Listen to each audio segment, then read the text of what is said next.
أعوذ بالله من الشيطان الرجيم بسم الله الرحمن الرحيم رسلا مبشرين ومنذرين لئلا يكون للناس على الله حجة بعد الرسل وكان الله عزيزا حكيما صدق الله العظيم আজকের আলোচনার টপিক হচ্ছে আল্লাহ তাআলা কেন এই পৃথিবীতে রাসূল প্রেরণ করেছেন। রাসূল প্রেরণের উদ্দেশ্য কি, নবী রাসূলদের পরিচয় এবং তাদের বৈশিষ্ট্য, এগুলো নিয়ে আমি আজকে আলোচনা করব এবং নবী রাসূলদের জীবনী থেকে আমাদের আসলে শিক্ষা কি, লেসনটা কি লেসন আমরা নিতে পারি, এই টপিকটা নিয়ে আলোচনা করব। টপিকটা কি সবার কাছে ক্লিয়ার? প্রথমে আমরা উদ্ধার করবার চেষ্টা করি যে কেন আল্লাহ এত রাসূল পাঠালেন পৃথিবীতে, এর কারণটা কি। এর উত্তরটা আল্লাহ তাআলা খুব চমৎকারভাবে সূরা নিসার 165 নম্বর আয়াতে আলোকপাত করেছেন, যে আয়াতটা দিয়ে আমি আলোচনা শুরু করেছি। আল্লাহ তাআলা বলছেন, রুসুলান মুবাশশিরিন ওয়া মুনযিরিন লিআল্লা ইয়াকুনা লিন-নাসি আলাল্লাহি হুজ্জাতুন বা'দা আর-রুসুল ওয়া কানা আল্লাহু আজিজান হাকীমা। অর্থাৎ আমি রাসূলগণকে সুসংবাদদাতা এবং সতর্ককারী রূপে পৃথিবীতে প্রেরণ করেছি। আমি আবারও বলছি, আল্লাহ বলেন আমি এই পৃথিবীতে রাসূলদেরকে সুসংবাদদাতা এবং সতর্ককারী রূপে পৃথিবীতে প্রেরণ করেছি, যাতে করে রাসূল আগমনের পরে আল্লাহর বিরুদ্ধে মানুষের আর কোনো অজুহাত না থাকে। ওয়া কানা আল্লাহু আজিজান হাকীমা, আর আল্লাহ তাআলা তিনি হচ্ছেন পরাক্রমশালী এবং মহাপ্রজ্ঞাময়। তাহলে উদ্দেশ্য আল্লাহ তাআলা ক্লিয়ার করলেন, কেন তিনি রাসূল পাঠালেন, যাতে মানুষের অজুহাত না থাকে। আল্লাহ তাআলা যদি রাসূল পৃথিবীতে বাণীবাহক হিসেবে প্রেরণ না করতেন, মানুষরা বলতো আল্লাহ আখিরাত বলে যে একটা কথা আছে, এটা তো আমি বুঝি নাই। আল্লাহ মৃত্যুর পরে যে আবার জীবিত হইতে হবে, এটা তো আমি শুনি নাই। আল্লাহ এই পৃথিবীতে আমি কি কি করেছি তার পাই টু পাই তোমার সুপ্রিম কোর্টের কাঠগড়ায় দাঁড়িয়ে যে বিচারের সম্মুখীন হতে হবে, কেউ তো আমার কোনোদিন বলে নাই। এজন্য আল্লাহ বলেন আমি পৃথিবীতে রাসূল পাঠিয়েছি, যাতে করে মানুষের কোনো এক্সকিউজ না থাকে। আচ্ছা বলেন তো, এখন কি কেউ আল্লাহরে বলতে পারবে আল্লাহ বিচার যে হবে এটা তো আমি জানি না? বলতে পারবে? আল্লাহ আখিরাত বলে যে একটা কথা আছে, পুনরুত্থান, পুনর্জীবিত হইতে হবে, আবার বিচারের সম্মুখীন হইতে হবে, জান্নাত জাহান্নাম আছে, এগুলো তো কোনোদিন আমি শুনি নাই। এই কথা, এই এক্সকিউজ তোলার কোনো সুযোগ কি আর আছে? No excuse will be granted that day, dear brothers and sisters. সেদিন কোনো এক্সকিউজ আল্লাহ তাআলা গ্রহণ করবেন না, কারণ আল্লাহ তাআলা রাসূলদেরকে প্রেরণ করেছেন।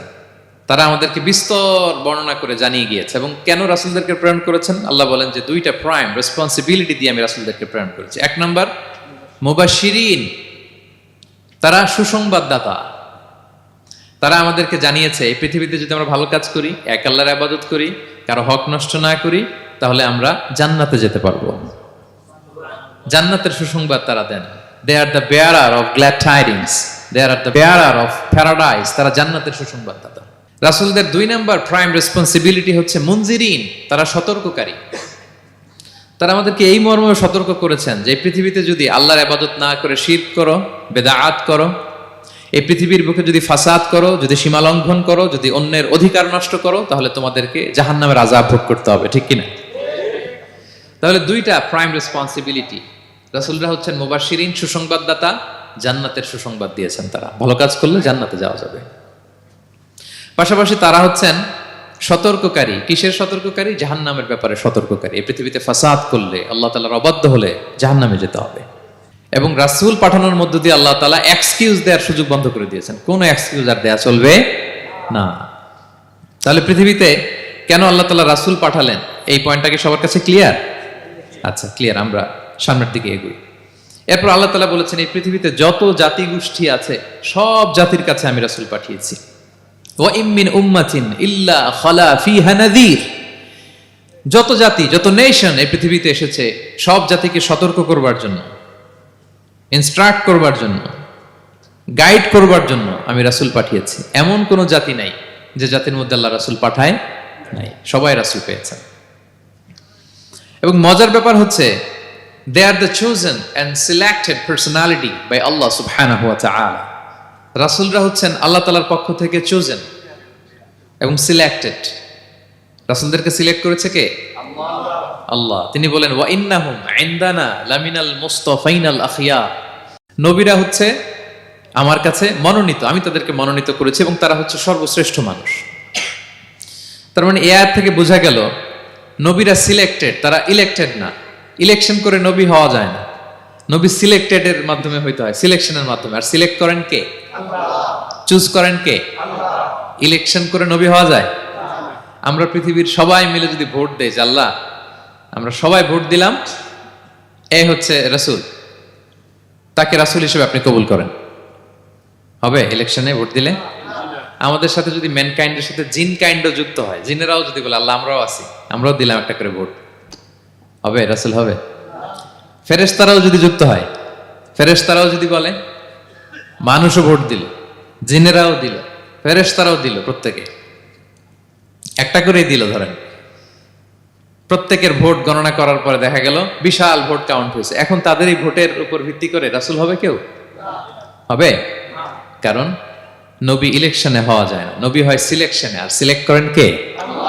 আল্লাহু ইয়ালামু হাইসু ইয়াজআলু রিসালাতাহু, কাকে রাসূল বানাবেন, কাকে তিনি নবী হিসেবে অ্যাপয়েন্ট করবেন, এটা তিনিই জানেন।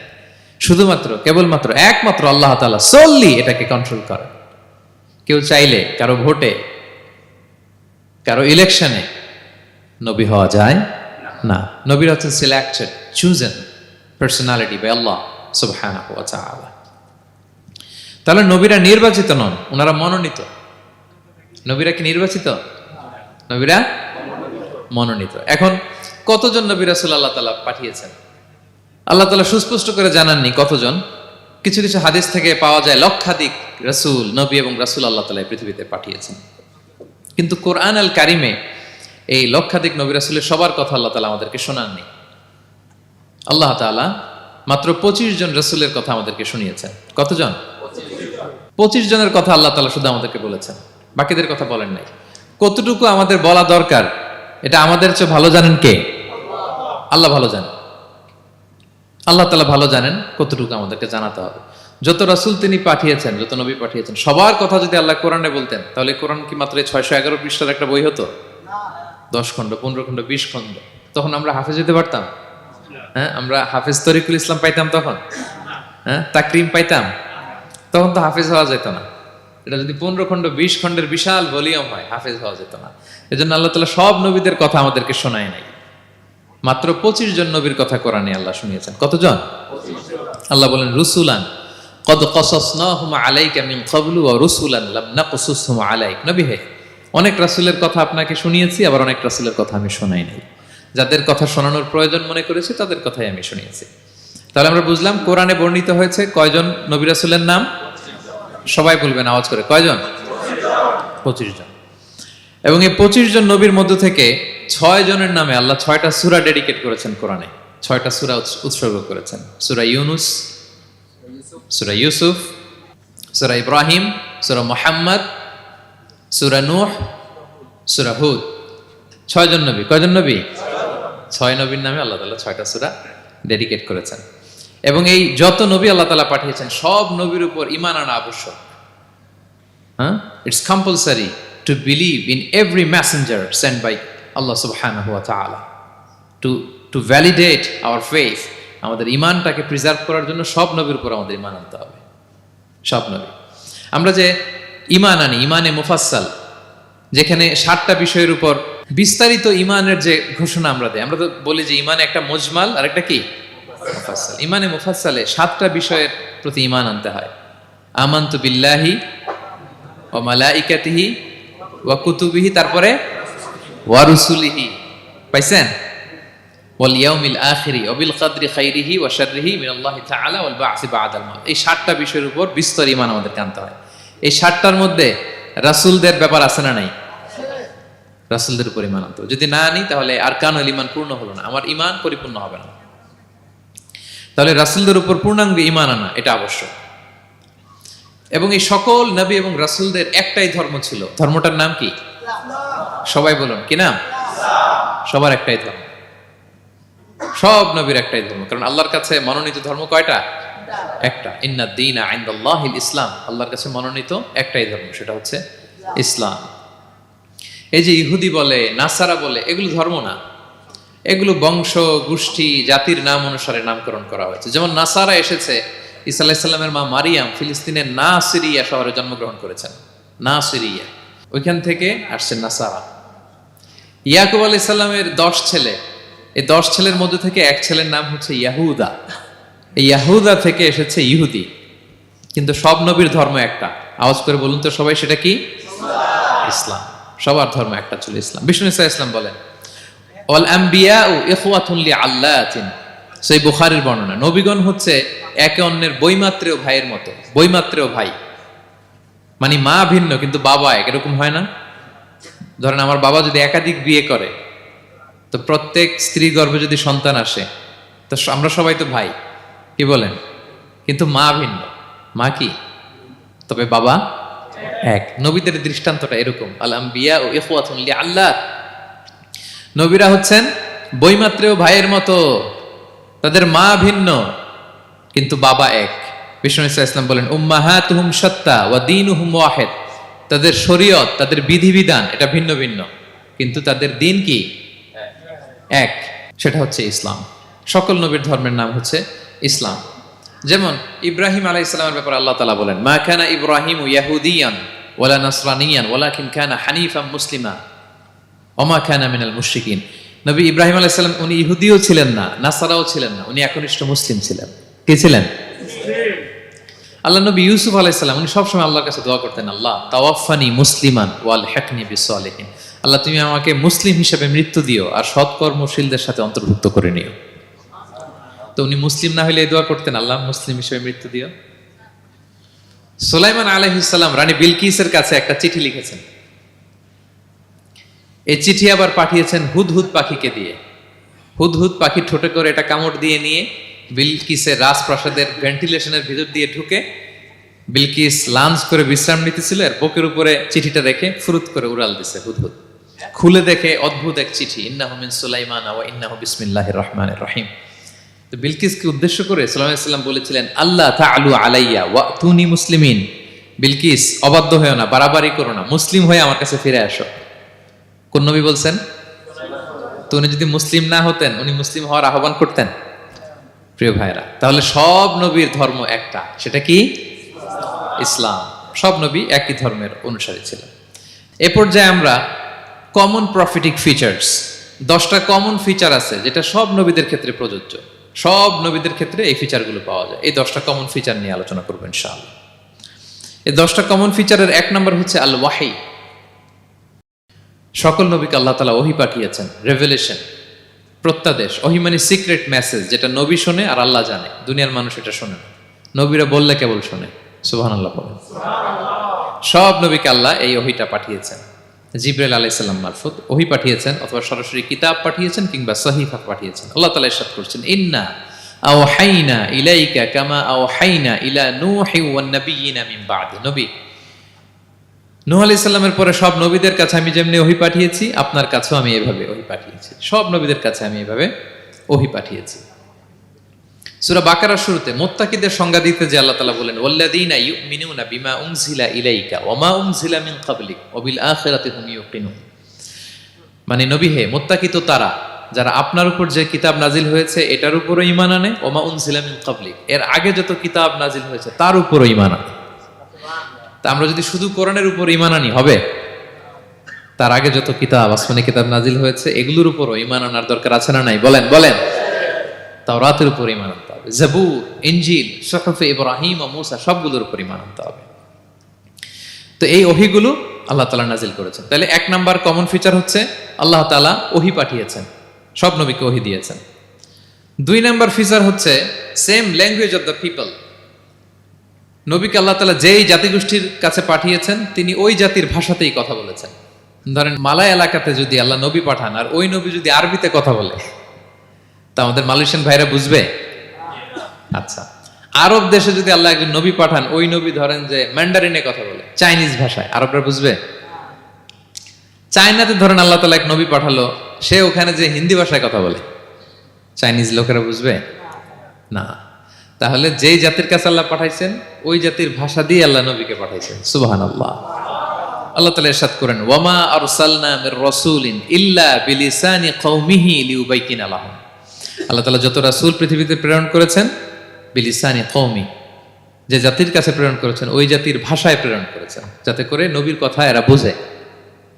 নবীরা এসেছেন বাণীবাহক হয়ে, এখন এই বাণী যদি বুঝতে না পারে তাহলে কাজ হবে। এজন্য প্রত্যেক নবীকে আল্লাহ তাআলা যে জাতির কাছে পাঠিয়েছেন ওই জাতির ভাষায় পাঠিয়েছেন। 3 নম্বর হচ্ছে সকল নবীকে আল্লাহ তাআলা very good standard of character দিয়েছেন। চারিত্রিক দৃষ্টিকোণ থেকে অতুলনীয় ছিল এক একজন নবী। পা থেকে মাথা পর্যন্ত কালো দাগ ফেলার মতো কিছু ছিল না। আল্লাহু আকবার। মাসুম ছিলেন। আহলুস সুন্নাহ ওয়াল জামাআর আকীদা হচ্ছে প্রত্যেক নবী ছিলেন মাসুম, কোনো গুনাহ করেন নাই, নিষ্পাপ প্রতিটা নবী। সর্বোত্তম চরিত্র দিয়ে আল্লাহ তাআলা, অনুপম চরিত্র দিয়ে আল্লাহ তাআলা তাদেরকে পাঠিয়েছেন। আল্লাহ তাআলা বলেন, ওয়া ইন্নাকা লাআলা খুলুকিন আযীম, and verily you are on a very good standard of character. নবী হে, আপনি চমৎকার একটা ক্যারেক্টারের উপর প্রতিষ্ঠিত। আপনার আচরণের মতো, ক্যারেক্টারের মতো আচরণ অতুলনীয়, পৃথিবীতে দ্বিতীয়টা খুঁজে পাওয়া যায় না, ঠিক কিনা? কারণ নবীরা যদি মডেল হন, তাদের আচরণ যদি ভালো না হয়, তাহলে মানুষ কি তাদেরকে গ্রহণ করবে? মানুষ তো তাদের কাছ থেকে শিখবে, জানবে। তো জন্য তাদের আচরণ চমৎকার হওয়ার দরকার আছে না নাই? চমৎকার আচরণ, চমৎকার চারিত্রিক মাধুর্য দিয়ে আল্লাহ তাআলা পৃথিবীতে এক একজন নবীকে প্রেরণ করেছেন। সব নবীরা ভেরি গুড স্ট্যান্ডার্ড অফ ক্যারেক্টারের অধিকারী ছিল। 4 নম্বর হচ্ছে প্রত্যেক নবীকে আল্লাহ তাআলা মিরাকেল দিয়েছেন, মানে মুআজিজা, as a proof of their prophethood. তাদের নবুয়তির প্রমাণ হিসেবে আল্লাহ তাআলা তাদেরকে মিরাকেল দিয়েছেন, মুআজিজা। যেমন সালেহ আলাইহিস সালামকে আল্লাহ তাআলা মুআজিজা দিয়েছিলেন। তার জাতির কাছে যখন তিনি দাওয়াত দিলেন, তারা বলল, সালেহ তুমি যে নবী এটা আমরা বুঝবো কি করে? এক শর্তে আমরা তোমার উপর ঈমান আনতে পারি। সাল্লাল্লাহু আলাইহি সাল্লাম বললেন, কি শর্ত? বলতেছে, এই যে পাহাড় দেখো, এই পাহাড়ের ভেতর থেকে যদি একটা উট বের করো, 10 মাসের গর্ভবতী একটা উটটা বেরোবে, বেরোয় বাচ্চা দিবে, সাথে সাথে আমরা উটের দুধ দহন করে খাবো, এরপর আমরা ঈমান আনবো। চিন্তা করছেন কত শর্ত? পাহাড়ের ভেতর থেকে কি বের করে দেখাইতে হবে? উট। উনি আল্লাহর কাছে দোয়া করলেন, আল্লাহ বললেন কবুল, তবে কথা না শুনলে কিন্তু খবর আছে। বলছে ঈমান আনবে, ঈমান না আনলে কিন্তু খবর আছে। উনি দোয়া করলেন, আল্লাহ কবুল করলেন। পাহাড় বিদীর্ণ হয়ে একটা বিশাল আকৃতির উট বের হয়ে আসলো, 10 মাসের গর্ভবতী উট। মুহূর্তে এটা ডেলিভারি করলো একটা উটের বাচ্চা, এবং দুধ দিতে আরম্ভ করলো, ওলান ভর্তি দুধ। সবাই পেট ভরে দুধ খেলো। খাওয়ার পরে কয়, তুমি জাদুকর। খাওয়ার পরে সাল্লাল্লাহু আলাইহি সাল্লাম কি বলে? ইউ আর এ ম্যাজিশিয়ান, তুমি জাদুকর, তুমি তো বড় ভেলকিবাজ সালেহ, তুমি পাহাড়ের ভিতরে ভেলকি ঢুকাই দিছো। আল্লাহ তাআলা তাদেরকে একটা সাউন্ড গ্রেনেড, প্রচন্ড শব্দ তরঙ্গ দিয়ে ধ্বংস করে দিলেন। কানের পর্দা ফেটে সবগুলো লাশ হয়ে জমিনে পড়ে রইল। তাহলে এই যে সাল্লাল্লাহু আলাইহি সাল্লাম যেটা দেখাইছেন, এটা কি ভেলকি ছিল? ম্যাজিক ছিল? কি ছিল? মুআজিজা, miracle, as a proof of their prophethood. তাদের নবুয়তির প্রমাণ হিসেবে আল্লাহ তাআলা তাদেরকে মুআজিজা দিয়েছেন। মূসা আলাইহিস সালামের মুআজিজা কি ছিল? লাঠি। ফাআলকাহা ফাইযা হিয়া হাইয়াতুন তাসআ। ওই লাঠি রেখে দিলে মুভিং স্ন্যাক হয়ে যেত, নড়তেছে সাপ, ছবল মারবে এরকম। সুবহানাল্লাহ, এটা কি ম্যাজিক ছিল? কি ছিল? মুআজিজা। ঈসা আলাইহিস সালামকে আল্লাহ তাআলা মাইন্ড ব্লোয়িং মুআজিজা দিয়েছেন। অন্ধ ব্যক্তির চোখে হাত বুলিয়ে দিলেই দৃষ্টিশক্তি ফিরে পেত। ধবল রোগী, কুষ্ঠ রোগীর গায়ে টাচ করে দিলে স্কিন পরিষ্কার হয়ে যেত। মৃত ব্যক্তিকে দাঁড়াতে বললে মুহূর্তে দাঁড়িয়ে যেত। কুম বিইযনিল্লাহ, আল্লাহর আদেশে দাঁড়াও বললে লাশ জীবিত হয়ে দাঁড়িয়ে যেত। ভেলকিবাজি ছিল এটা? কি ছিল? বিষ্ণু ঈসা ইসলাম দাওয়াত দিচ্ছেন কুরাইশদেরকে, ওরা মানে না। বিষ্ণু নবী পাগল পড়া, বললেন, আচ্ছা বলো কুরাইশের লোকেরা কি বললে বিশ্বাস করবে যে আমি সত্য নবী? কি বললে বিশ্বাস করবে? তারা বলল, মুহাম্মদ ওই যে আকাশের চাঁদ, এটার 2 ভাগ করে দেখাইতে বললে বিশ্বাস করবো তুমি সত্য নবী। কি আবদার দেখছেন? হ্যাঁ, নবীদেরকে পেয়ে মামুর বাড়ির আবদার নিয়ে আসছিল এক এক জাতিগোষ্ঠী। বলে, মুহাম্মদ আকাশের জল জলে চাঁদটাকে যদি তুমি 2 ভাগ করে দেখাতে পারো, তবেই বুঝবে তুমি নবী। বিষ্ণু ইসলাম আল্লাহর কাছে দোয়া করলেন। আল্লাহ বললেন, ঠিক আছে। ইখতারাবাতিস সাআতু ওয়ানশাক্কাল কমার ওয়া ইয়ারাউ আয়াতান ইয়ারিদু ওয়া ইয়াকুলু সিহরুম মুস্তামির। বিষ্ণু নবী সাব্বাবা, এই আঙ্গুলের নাম কি? ইবহাম, সাব্বাবা, ওয়ুসতা, বিনসার, খিনসার। হ্যাঁ, আমরা ইংরেজি নাম ঠিকই জানি, আরবিটা জানি না। ইবহাম, সাব্বাবা, ওয়ুসতা, বিনসার, খিনসার। বিষ্ণু সাব্বাবা আঙ্গুলি উঠালেন। এটা শাহাদাত আঙ্গুলি বলে অনেকে, আসলে সাব্বাবা আরবিতে। তো বিশ্বনবী এভাবে আল্লাহর নাম নিয়ে চাঁদের দিকে ইঙ্গিত করলেন। মুহূর্তে আকাশের জ্যোৎস্না বিলানো চাঁদটা 2 ভাগ হয়ে গেল। কুরাইশরা দেখে তো অবাক। বিষ্ণু বললেন, এবার কথা অনুযায়ী ঈমান আনো। বলে Mohammad you are a magician. Mohammad তুমি বড্ড বড় জাদুকর, তুমি চাঁদের মধ্যে জাদু লাগাই ফেলছো, নাউযুবিল্লাহি মিন যালিক। তাহলে আল্লাহ তাআলা age a proof of their prophethood, তাদের নবুয়তের প্রমাণ হিসেবে প্রত্যেক নবীকে কি দিয়েছেন? মুআজিজা দিয়েছেন, সব নবীকে দিয়েছেন। 5 নাম্বার, সকল নবীর দাওয়াতি মিশন এক ছিল, একই মিশন নিয়ে নবীরা পৃথিবীতে এসেছেন। সেটা কি? তাওহীদ, রিসালাত, আখিরাত। আমার সাথে সাথে বলেন, তাওহীদ, রিসালাত, আখিরাত। তাওহীদ, রিসালাত, আখিরাত। এই তিনটা বুনিয়াদী শিক্ষা দিতে নবীরা এসেছে। তাওহীদ মানে ওয়াননেস অফ গড, আল্লাহ যে এক, সব নবী প্রচার করেছেন। রিসালাত মানে তারা যে বার্তাবাহক হিসেবে এসেছেন, তাদের কথা মানতে হবে, এটার দাওয়াত দিয়েছেন। আখিরাত মানে হচ্ছে মৃত্যুর পরেও যে একটা জীবন আছে, সেই জীবনের ব্যাপারে প্রত্যেক রাসূলরা কি করেছেন? দাওয়াত দিয়েছেন। এবং কোন নবীর কথার সাথে আরেক নবীর কথার গরমিল পাওয়া যায় না, অমিল হয়নি। আচ্ছা বলেন তো, কখনো কি হয়েছে কোন এক নবী এসে বলছে যে মৃত্যুর পরে একটা জীবন আছে, আরেক নবী এসে বলছে না, মনে হয় নাও থাকতে পারে? বলছে? এক নবী এসে বলছে আমাদের স্রষ্টা আল্লাহ তাআলা তিনি একজন, আরেকজন বলছে না একজন না, 2-3 জন হইতে পারে। এক নবী এসে বলছে ভালো করলে জান্নাত, খারাপ করলে জাহান্নাম, আরেক নবী এসে বলছে না, জান্নাত জাহান্নাম বলতে কিছু নাই। হইছে? হইছে? কোন নবীর কথার সাথে কোন নবীর কথার কোনো বৈপরীত্য নাই, কারণ প্রত্যেক নবীরা মন গড়া কিছু বলতেন না। ওমা ইয়ান্তিকু আনিল হাওয়া ইন হুয়া ইল্লা ওয়াহয়ুন ইউহা। নবীরা কথা বলতেন একটা হেডকোয়ার্টার থেকে তথ্য পেয়ে। ওই হেডকোয়ার্টারটা কার?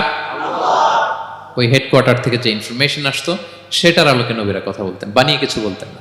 সব নবীরা দাওয়াত দিয়েছেন, ইয়া কওমি ইবুদুল্লাহ মা লাকুম মিন ইলাহিন গায়রু। হে আমার জাতির লোকেরা, এক আল্লাহর ইবাদত করো, আল্লাহ ছাড়া অন্য কারো ইবাদত করো না। সব নবীরা বলেছেন ইন্নী লাকুম রাসূলুন আমিন, নিশ্চয় আমি তোমাদের কাছে বিশ্বস্ত রাসূল হিসেবে প্রেরিত হয়েছি। সব নবীরা বলেছেন ইয়াউমা লা তামলিকু নাফসুন লিনাফসিন শাইআ ওয়াল আমরু ইয়াউমা ইযিল লিল্লাহ। এমন এক দিনের মুখোমুখি হতে হবে কেউ কারো উপকার করতে পারবে না। নেতা কর্মীর উপকারে আসবে না, কর্মী নেতার উপকারে আসবে না, পীর সাহেব মুরিদের উপকারে আসবে না, মুরিদ পীর সাহেবের উপকারে আসবে না, হাজবেন্ড ওয়াইফের কিছু করতে পারবে না, ওয়াইফ হাজবেন্ডকে কিছু করে দিতে পারবে না। দিনটা বড্ড ভয়ঙ্কর। সব নবীর এই 3টা দাওয়াত দিয়েছেন, তাওহীদ, রিসালাত, আখিরাত। তার মানে সব নবীর দাওয়াতি মিশন এক, এক অভিন্ন দাওয়াতি মিশন নিয়ে তারা পৃথিবীতে এসেছেন। 6 নাম্বার, এই পৃথিবীতে যত রাসূল এসেছে, নবী এসেছে, তারা প্রত্যেকে মানুষ ছিলেন। কি ছিলেন? নাকি জিন ছিল? ফেরেশতা? প্রেরিত সব নবীরা কি ছিল? মানুষ ছিল। মক্কার কুরাইশরা বলতো মা লিহাযা রাসূলি ইয়াকুলু আত-তাআমা ওয়া ইয়ামশি ফিল আসওয়াক। ব্যাপার কি, মুহাম্মদ আবার কেমনে রাসূল হয়?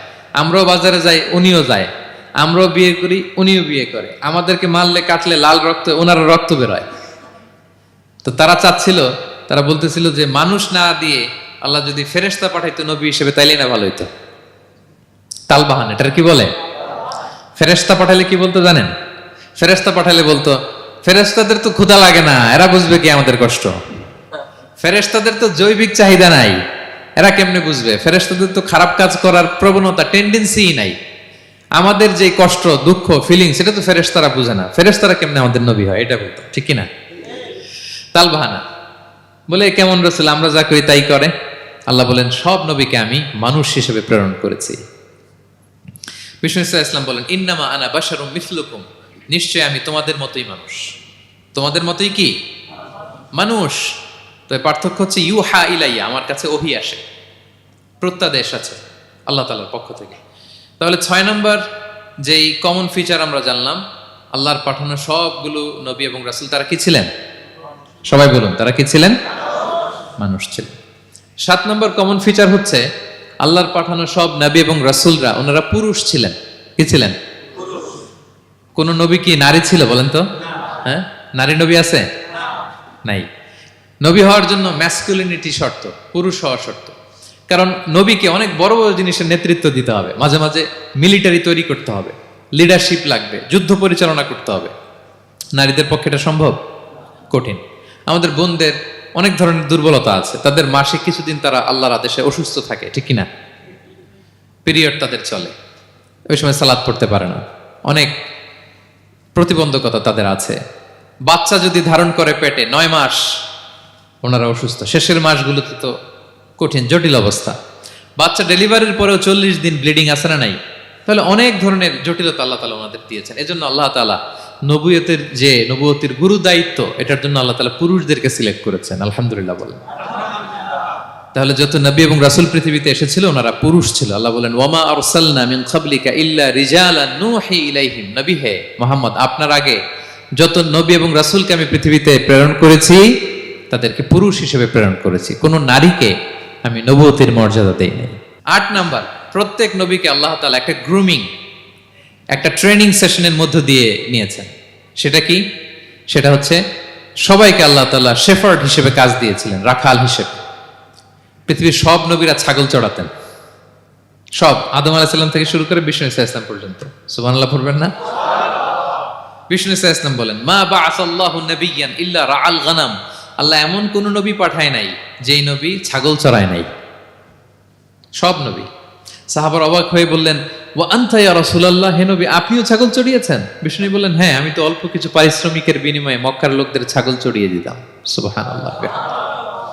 কেন সব নবীকে দিয়ে আল্লাহ ছাগল চড়ালেন? এই ট্রেনিং সেশন, গ্রুমিং সেশন কেন? কারণ ছাগলকে একসাথে বসানো কঠিন। ছাগল একটু কি বলবো, একটু টেরা টাইপের প্রাণী, কথা শুনতে চায় না। ধরেন যে সারা সপ্তাহ আপনি খুব ব্যস্ত, একদিন সুযোগ পাইছেন সপ্তাহে যে আজকে আমি ফ্রি আছি, যাই পুকুরে যে আমিও গোসল করি, ছাগলটারও গোসল করাই। এটা ধরে যদি এখন পুকুরের দিকে টান দেন, কি করবে? পা দুইটা এমন শক্ত করে মাটিতে ধরে রাখবে, আপনি যত টানবেন ওর ঘাড়ের চামড়া ছিঁড়ে যাচ্ছে, তারপরেও আসে না। এরপর ছাগলগুলোর একসাথে রাখা কঠিন, একটা নেচে ওদিকে যায়, আরেকটা লাফ দেয় এদিকে, আরেকটা ওইদিকে। এদেরকে যদি কেউ একত্রিত করতে পারে তাহলে এই জাতিকে, মানব জাতিকে একত্রিত করা তার জন্য একেবারে সহজ, পানি ভাত, ঠিক কিনা? এজন্য আল্লাহ এই মানব গোষ্ঠীর উপর লিডারশিপ কায়েমের আগে ছাগল চড়িয়েছেন। এবং যারা মরুভূমিতে ছাগল চড়ায়, যে শেফার্ডগুলো, যেই রাখালগুলো, তাদের অনেক শক্তিশালী হইতে হয়।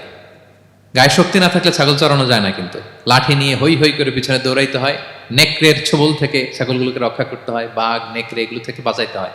তার মানে এটা করার মধ্য দিয়ে এই জাতিকে কিভাবে জাহান্নামের আগুন থেকে বাঁচাবে নবীদের ওই ট্রেনিং হয়ে যায়।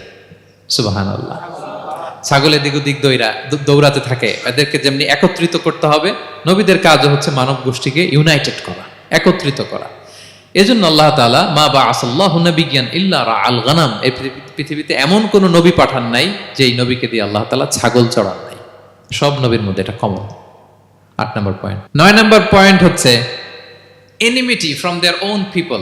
যত নবী দাওয়াত নিয়ে আসছে তারা চ্যালেঞ্জের মুখোমুখি হয়েছেন, শত্রুতার মুখোমুখি হয়েছেন। কেউ ওনাদের জন্য রেড কার্পেট রিসেপশন দেয় নাই। নবীদের পথ ছিল বড় পিচ্ছিল, এটা কুসুমাস্তীর্ণ ছিল না, কণ্টকাকীর্ণ। কেউই সহজে মেনে নেয় নাই। দাওয়াত দিছে তো রিজেক্ট, সবাই প্রত্যাখ্যান করেছে, সবাই প্রত্যাখ্যান করেছে। এটা কমন ছিল, প্রত্যেক নবীকে এটা মুখোমুখি হতে হয়েছে। Mockery, vulgarism, oppression, mental torture, physical torture and what not, সব ধরনের। ইভেন অনেক নবীকে হত্যা করা হয়েছে দিনের দাওয়াতের কারণে। বনি ইসরায়েলের লোকেরা তাদের নিজেদের 70,000 নবীকে নিজেরা হত্যা করেছে। এমনকি আমার নবী বিশ্বনবী মুহাম্মদ রাসূলুল্লাহ সাল্লাল্লাহু আলাইহি ওয়াসাল্লামকে হত্যার ষড়যন্ত্র করা হয়েছিল। আল্লাহ তাআলা দয়া করে বিশ্বনবীকে হিজরতের ব্যবস্থা করে দিয়ে প্রাণে বাঁচিয়েছেন, মক্কা থেকে মদিনাতে পাঠিয়ে দিয়েছেন। তাহলে এই পথ বড় কঠিন ছিল, নবীদের পথ, সব নবীর জন্য, এক্সেপ্ট সুলাইমান এবং দাউদ আলাইহিস সালাম, তাদের কথা ভিন্ন। এছাড়া সব নবীরা এই সংগ্রাম, এই বিরোধিতা, এই শত্রুতা, এই জেলাসি, এগুলোর মুখোমুখি হয়েছে পৃথিবীর সকল নবীরা, সকল নবীরা। বিষ্ণু ইসা ইসলাম ঘুমাতে পারে নাই একটা রাত শান্তিতে। বিষ্ণুর বায়োগ্রাফি যদি আপনি পড়েন, জীবনে যদি পড়ে দেখেন, প্রত্যেকটা নবীর জীবনে এই কষ্টকর মুহূর্তগুলো ছিল। শত্রুতা সব নবীকে পোহাতে হয়েছে। বিষ্ণু ইসা ইসলামের কাছে যখন প্রথম নাজিল হলো ইকরা বিসমি রাব্বিকাল্লাযী খালাক, সূরা আলাকের প্রথম কয়টা আয়াত? 5 আয়াত নিয়ে কোরআনের ভারে নতুন রেভেলেশন পেয়ে বিষ্ণুনবী কাঁপতে আরম্ভ করলেন। কাঁপতে কাঁপতে জ্বর এসে গেল বিষ্ণুনবীর গায়ে, নিচে নেমে আসলেন। খাদিজা রাদিয়াল্লাহু তাআলা আনহাকে বললেন, জাম্মিলুনি জাম্মিলুনি, আমাকে কম্বল চাপা দাও, আমার খুব শীত লাগছে, আমার জ্বর এসে গিয়েছে। কাঁপতে লাগলেন বিষ্ণু ইসলাম। খাদিজা রাদিয়াল্লাহু তাআলা আনহার এক চাচাতো ভাই ওয়ারাকা ইবনে নাওফল ছিল ইনজিল কিতাবের পণ্ডিত। খাদিজা রাদিয়াল্লাহু তাআলা আনহা বিষ্ণুকে নিয়ে চাচাতো ভাইয়ের কাছে গেলেন, যে বলেন, ভাই ওরাকা দেখেন তো মোহাম্মদ কি বলে, সে কি দেখছে, কি নিয়ে আসছে, কাঁপতেছে আর বলতেছে আমি মরে যাব, আমাকে কম্বল চাপা দাও। ওরাকা বললেন, মোহাম্মদ কে এসেছিল বলতো? বিষ্ণু জিবরাইল ইসলামের বর্ণনা দিলেন। কি বলেছে বলতো? 5 আয়াতের বর্ণনা বিষ্ণু ইসলাম দিলেন।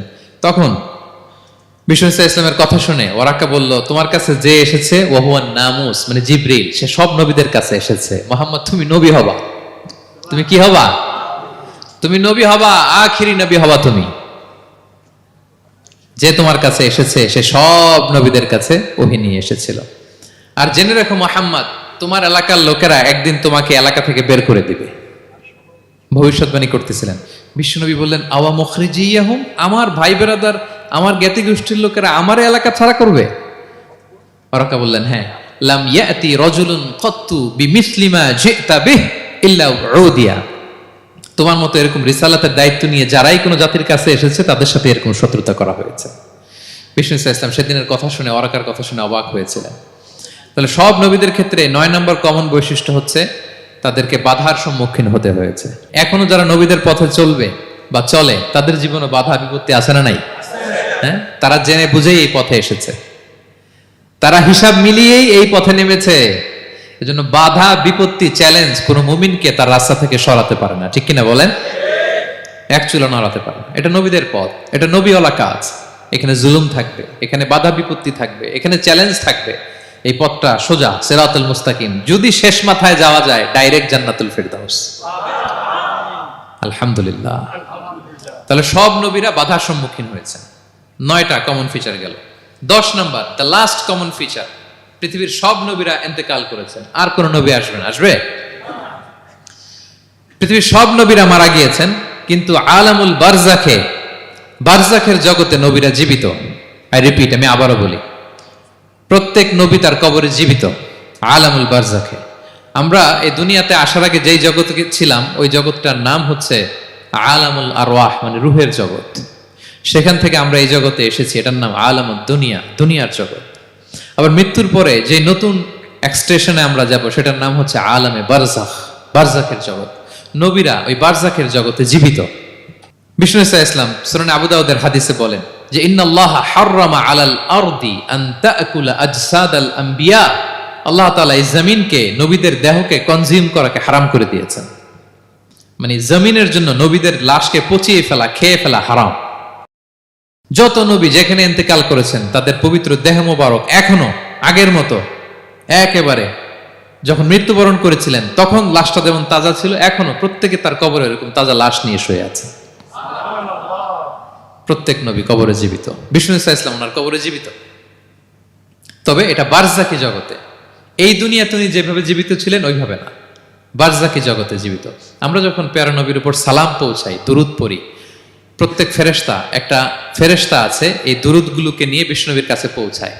আপনার বাবার নাম, আপনার নাম বলে ফেরেশতা বলে যে অমুকের ছেলে অমুক আপনাকে সালাম দিয়েছে। বিষ্ণুনবী কবর থেকে নিজে ওই সালামের উত্তর বলে, কারণ বিষ্ণু ইসলাম বারজাকের জগতে তিনি জীবিত। হায়াতুন নবী, বারজাকের জগতে তিনি জীবিত।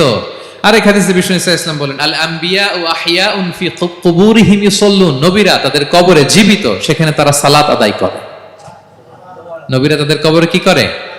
সালাত আদায় করে। তাহলে এই 10টা হচ্ছে কমন ফিচার্স এবং প্রফিটস। সব নবীদের মধ্যে এই বিষয়গুলো পাওয়া যায়। সর্বশেষ পয়েন্ট হচ্ছে lessons from the life of the profits. এত নবী রাসূল আল্লাহ তাআলা আমাদের হেদায়েতের জন্য পাঠালেন, তাদের জীবনী থেকে আমাদের জন্য শিক্ষা কি, লেসন কি, এটা জানার দরকার আছে না নাই? বলেন, কি লেসন আমরা নিব? অনেক লেসন আছে, আমি সংক্ষিপ্ত পরিসরে 2-1টা বলি।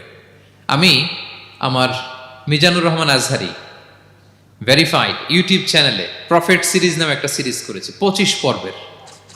কোরআনে কয়জন নবীর নাম উল্লেখ হয়েছে? 25। আর আমার চ্যানেলে কয় পর্ব? তার মানে 25 জন নবীর ব্যাপারে আমি ওয়েল ডকুমেন্টেড ম্যানারে একাডেমিকলি আলোচনা করেছি। আপনারা শুনবেন, আপনাদের জন্যই করেছি, শুনবেন আপনারা। এবছর 21শে বইমেলায় আপনারা শুনেছেন আমার একটা বই প্রকাশিত হয়েছে, বইয়ের নাম হচ্ছে জেগে ওঠো আবার। এটা আমি নিজে লিখেছি। আরেকটা বই 6 খণ্ডের আমি সম্পাদনা করেছি, সেটা হচ্ছে ছোটদের নবী রাসূল। বইটার নাম কি? ছোটদের নবী রাসূল। সত্যায়ন প্রকাশন থেকে 6 পর্বের খুব চমৎকার গ্রাফিক্যাল ইউজার ইন্টারফেস দিয়ে আপনার সোনামণিরা, বাচ্চারা তারা জেনে যাবে যে তাদের আসল আইকন কারা, তাদের আসল সুপার হিরো কারা, তাদের অনুসরণীয় অনুকরণীয় ব্যক্তিত্ব হবে কারা। এই বইটা লিখতে, সম্পাদনা করতে আমাদের অনেক চ্যালেঞ্জ আমরা ফেস করেছি, কারণ এটা আপনাদের জন্য লিখি নাই, লিখছি কাদের জন্য? বাচ্চাদের জন্য। সো আমি বাচ্চাদেরকে গল্প শোনাচ্ছি এরকম একটা ভাব নিয়ে লিখেছি। আমি বারবার ভেবেছি যে আমার ছোট্ট মেয়েটাকে যদি আমি শোনাই, ওকে বুঝাইলে ও কিভাবে বললে বুঝবে। গল্পের মতো করে খুব রস দিয়ে, আনন্দ দিয়ে প্রতিটা বাক্য এভাবে সাজানো হয়েছে। 6 খণ্ডের ছোটদের নবী রাসূল সিরিজ, যদি সুযোগ হয় আপনারা সংগ্রহ করবেন। বড়দের নিয়েও আমরা নবী রাসূলদের উপর আমাদের সামনে কাজ আসবে, আমরা জানাবো। তো আজকের এই কায়েত ফাউন্ডেশন বাংলাদেশের এই প্রোগ্রামে সর্বশেষ যে পয়েন্টটা আপনাদের সামনে আমি উপস্থাপন করতে চাই, সেটা হচ্ছে lessons from the life of the profits. নবী রাসূলদের জীবনী থেকে আমাদের জন্য কি শিক্ষা। 25 জন নবীকে কভার করা সম্ভব হবে না। আমি সেখান থেকে মাত্র 7 জন নবীর জীবনী থেকে 7টা শিক্ষা 7 মিনিটে বলে আমরা শেষ করে দেব ইনশাআল্লাহ বিইذنিল্লাহ। প্রথমে আমরা শুনবো সাইয়েদনা আদম আলাইহিস সালামের জীবনী থেকে শিক্ষা। পৃথিবীর প্রথম নবী কে ছিল বলেন তো? আদম আলাইহিস সালাম। আমরা যেমনি আমাদের শৈশব ছিল, কৈশোর ছিল, যৌবন, তারপর বার্ধক্যের দিকে যাচ্ছি, ওনার কি এরকম ছিল? আদম আলাইহিস সালামের শৈশব ছিল না? ছিল? কৈশোর ছিল? কনফিউশনে পড়ে গেছে। ছিল? ছিল না। মজার ব্যাপার হচ্ছে ওনার শৈশব কৈশোর ছিল না, ওনাকে আল্লাহ সৃষ্টি করতে যুবক করে সৃষ্টি করছে। সুবহানাল্লাহ, তো আসতে কেন? সৃষ্টি করতেই যুবক, 60 হাত লম্বা। কয় হাত? 60 হাত লম্বা করে তৈরি করছেন আদম আলাইহিস সালামকে। আপনারাও যারা জান্নাতে যাবেন 60 হাত লম্বা হয়ে ঢুকবেন, 33 বছরের যুবক হয়ে ঢুকবেন। 80 বছর বয়সে মারা গেল, কত বছর বয়সে ঢুকবেন? গালে কোনো দাড়ি থাকবে না।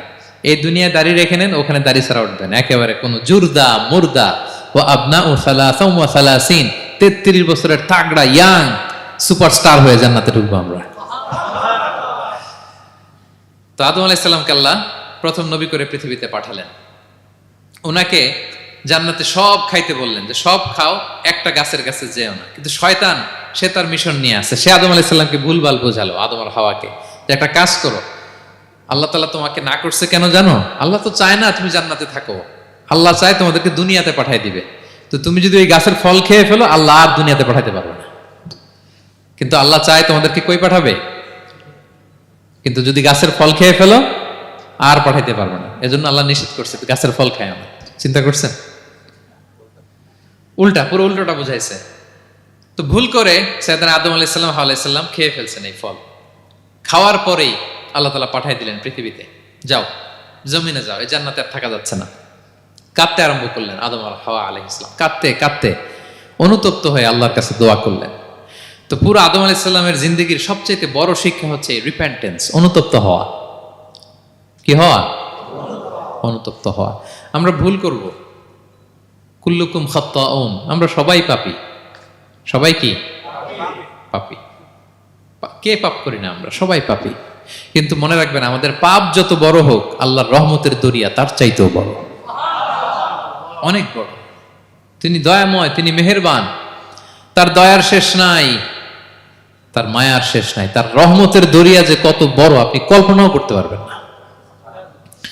শয়তান আর আমাদের মধ্যে পার্থক্য হচ্ছে, শয়তান পাপ করে পাপে অটল থাকে, কিন্তু বিশ্বাসীরা পাপ করার সাথে সাথেই ক্ষমা চায় কার কাছে? এটা হচ্ছে আদম আলাইহিস সালামের জীবনী থেকে আমাদের জন্য সবচেয়ে বড় লেসন। সাইয়েদনা আদম আলাইহিস সালাম উনি ভুল করে যখন বুঝতে পারলেন, অনুতপ্ত হলেন, চোখের পানি ছাড়লেন। 2 ফোঁটা পানি আল্লাহর কাছে সবচাইতে প্রিয়। এক হচ্ছে জেহাদের ময়দানে মুজাহিদের গা বেয়ে ঝরে পড়া রক্তের ফোঁটা, 2 হচ্ছে অনুতপ্ত বান্দার চোখের পানির ফোঁটা। অনুতপ্ত বান্দা নিজের ভুল স্বীকার করে মাথাটা নিচু করে চোখের পানি ছেড়ে দিয়ে যখন আল্লাহর কাছে কাঁদে, তার চোখের পানি চোখ বেয়ে নাকের ডগা বেয়ে জমিনে ড্রপ করার আগেই আল্লাহ তার সব গুনাহ মাফ করে দেয়। সাইয়েদনা আদম আলাইহিস সালাম কাঁদতে আরম্ভ করলেন, কাঁদতে কাঁদতে অনুতপ্ত হয়ে দোয়া করলেন, রব্বানা যালামনা আনফুসানা ওয়া ইল্লাম তাগফির লানা ওয়া তারহামনা লানাকুনান্না মিনাল খাসিরিন। রব্বানা, হে আমাদের রব, যালামনা আনফুসানা, আমরা আমাদের নফসের উপর জুলুম করেছি, ভুল করেছি, অন্যায় করেছি, অপরাধ করেছি। ওয়া ইল্লাম তাগফির লানা, আল্লাহ তুমি যদি ক্ষমা না করো, তুমি যদি মাফ না করো, লানাকুনান্না মিনাল খাসিরিন, আল্লাহ আমরা ধ্বংস হয়ে যাব, আমরা ক্ষতিগ্রস্ত হয়ে যাব, আমরা লুজার হয়ে যাব। এই বাক্যগুলো বলে বলে যখন আল্লাহ তাআলার কাছে দোয়া করলেন, আল্লাহর রহম হলো। আল্লাহ দয়া করে সাইয়েদনা আদম আর হাওয়া আলাইহিস সালামকে ক্ষমা করে দিলেন। ক্ষমা করে আবার জান্নাতের এন্ট্রির ঘোষণা দিলেন যে আবার দুনিয়ার জীবন শেষ করে আসো, যেখান থেকে আসছিলে আবার ওখানে ঢুকতে পারবে।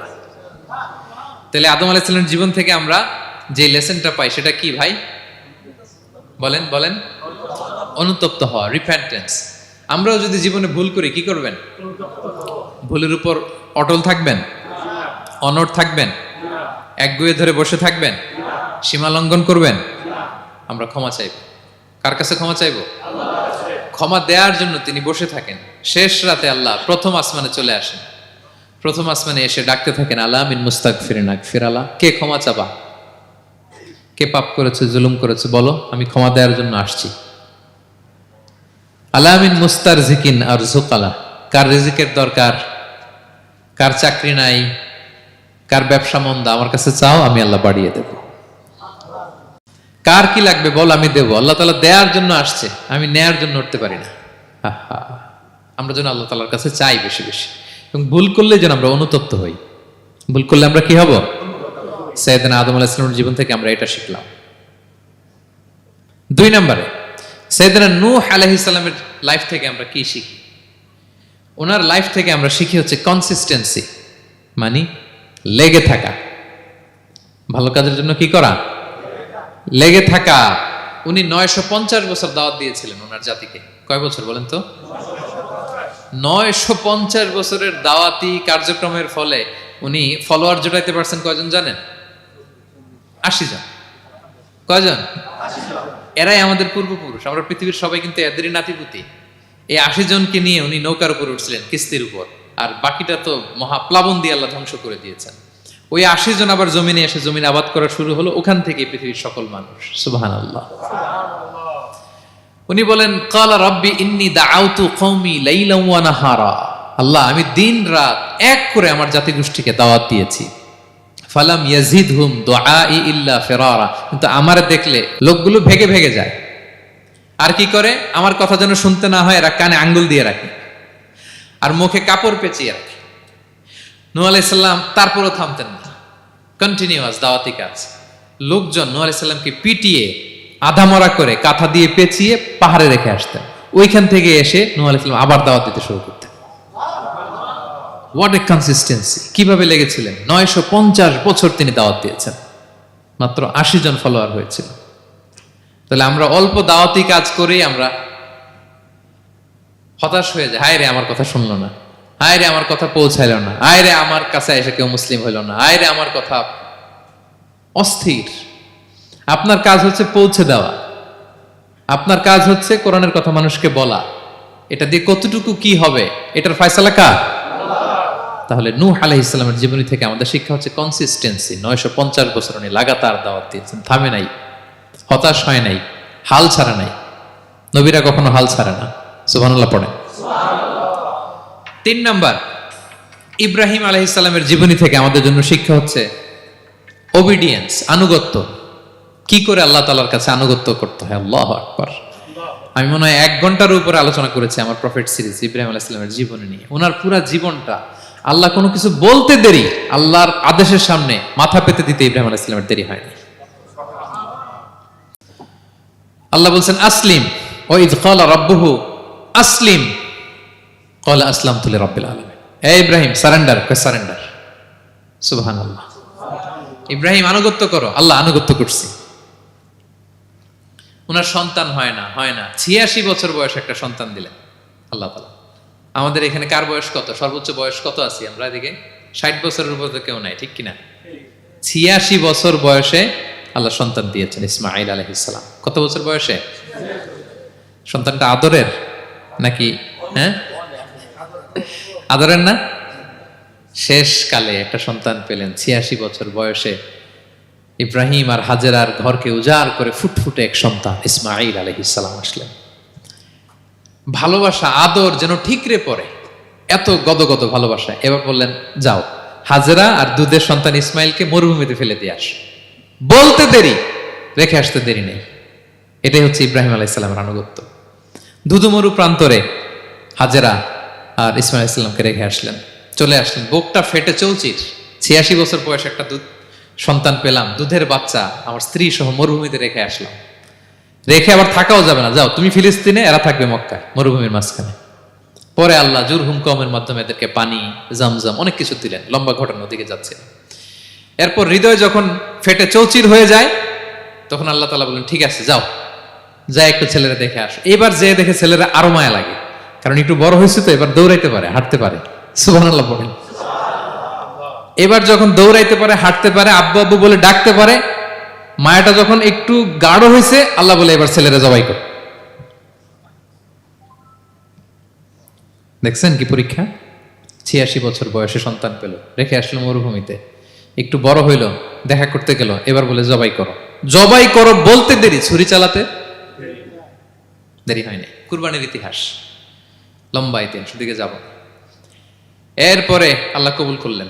এরপরে বললেন, বাপ বেটা মিলে মরুভূমির মধ্যে ঘেমে ঘেমে একটা ঘর বানাও। এরপরে ঘোষণা দাও মানুষকে, যেটা আমার ঘর। বাপ বেটা মিলে কষ্ট করে একটা ঘর বানালেন। এবার বললেন, আজান দাও, ঘোষণা দাও, সবাই যেন এখানে আসে। আল্লাহ কারে ঘোষণা দিব? কেউ তো নাই। বলতেছে, তুমি ঘোষণা দাও, এই ঘোষণার শব্দ পৃথিবীর সব মানুষের কর্ণকুহরে আমি আল্লাহ নিজ দায়িত্বে পৌঁছে দেব। আমরা যারা রুহের জগতেও তখনও ছিলাম, যারা লাব্বাইক বলতে পেরেছি, তাদের ঠিকই নসিবে ওই কাবা ঘর জিয়ারতের নসিব হয়ে যাবে।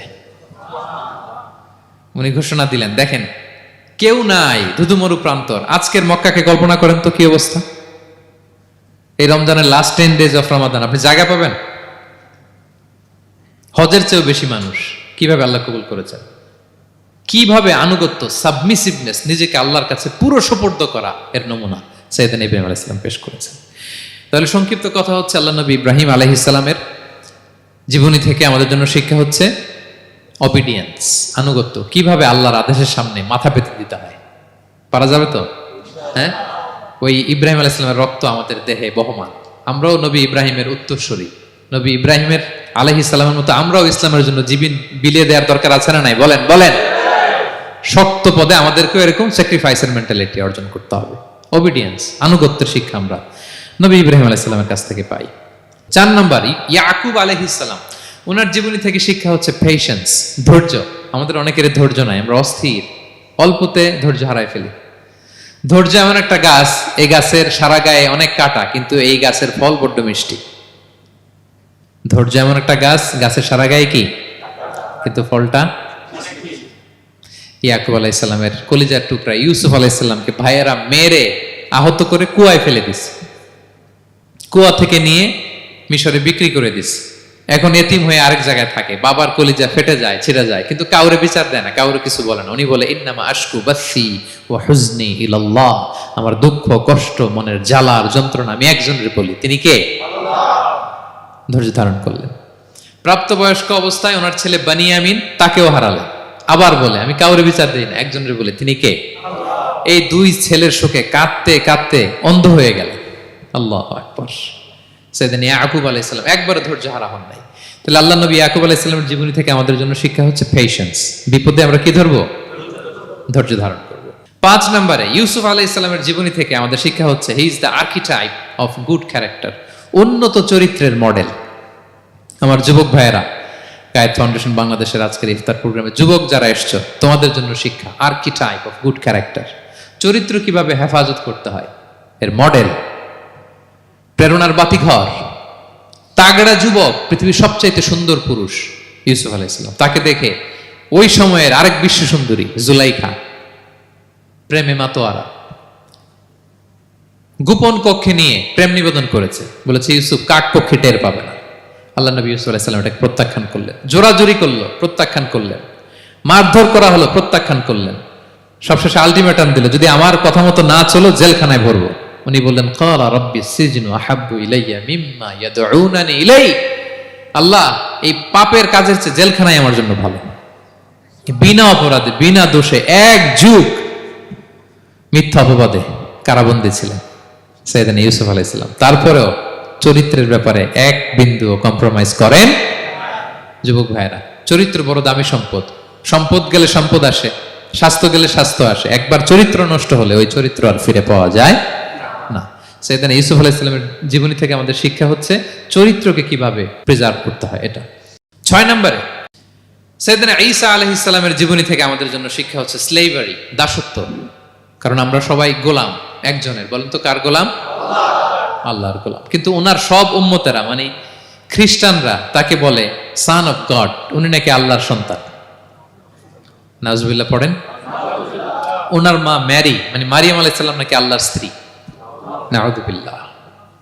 কিন্তু উনি জন্মের পরেই দুধের শিশু মায়ের কোলে বসে একটা ছোট্ট ভাষণ দিয়েছিলেন, বলেছিলেন ইন্নী আব্দুল্লাহ আতানিয়াল কিতাবা ওয়া জাআলানি নাবিয়্যা।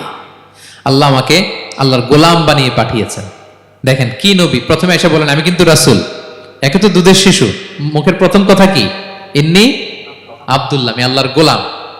যাতে করে পুরো খ্রিস্ট সমাজের বিরুদ্ধে দলিল হয়ে থাকে যে তোমাদের নবী পৃথিবীতে এসে তার মুখ নিঃসৃত প্রথম শব্দটাই ছিল আমি আল্লাহর দাস, আমি আল্লাহর গোলাম। এবং উনাকে ওনার মাকে আল্লাহ স্পেশাল ইন্টারোগেট করবেন কিয়ামতের দিন। ঈসা, মারিয়াম, তোমরা কি বলে আসছিলা যে তুমি আমার বউ আর তুমি আমার সন্তান? ওনারা কাচুমাচু করে থার করে কাঁপবে আল্লাহর সামনে, কারণ এটা শিরকের প্রশ্ন। তারা বলবে আল্লাহ আমরা যদি বলতাম আপনি তো জানতেন, আপনি যা শিখিয়েছেন আমরা তাই বলেছি।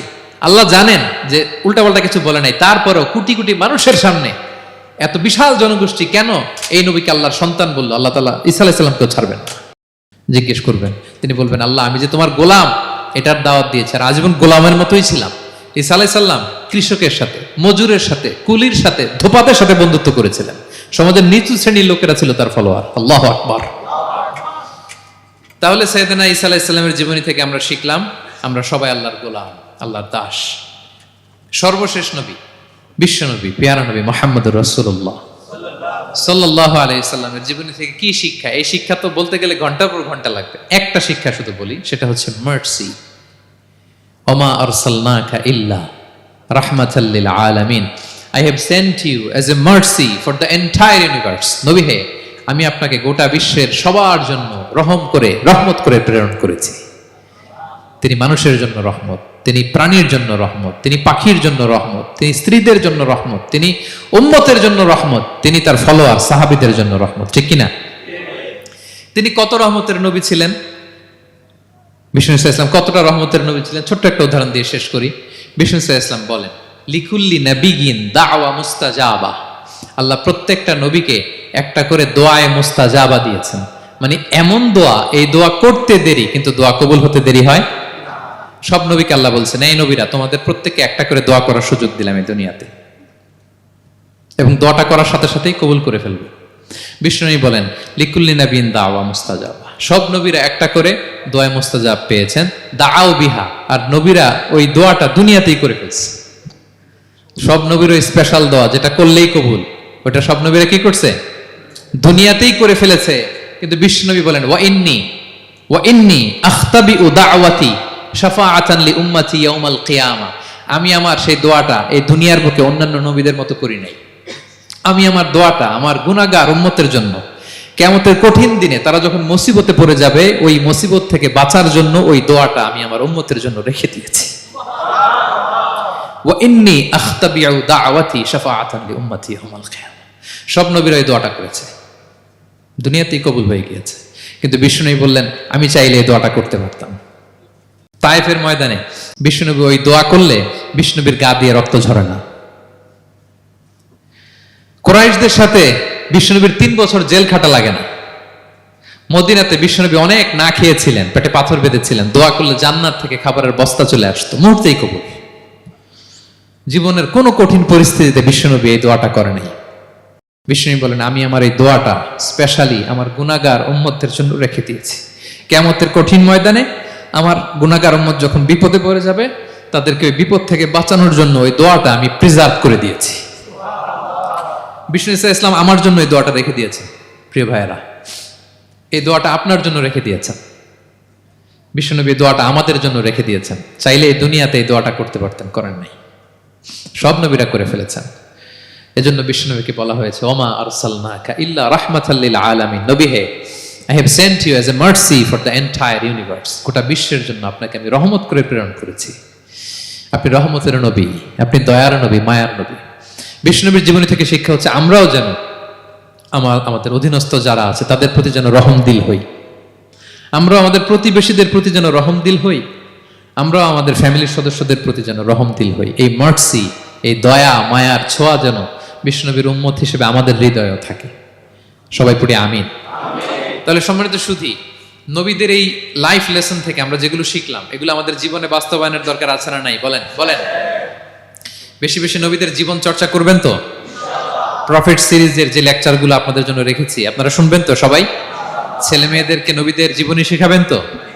তারাই হচ্ছে আমাদের রিয়াল হিরো, তারাই হচ্ছে সুপার হিরো, দে আর আওয়ার আইকন।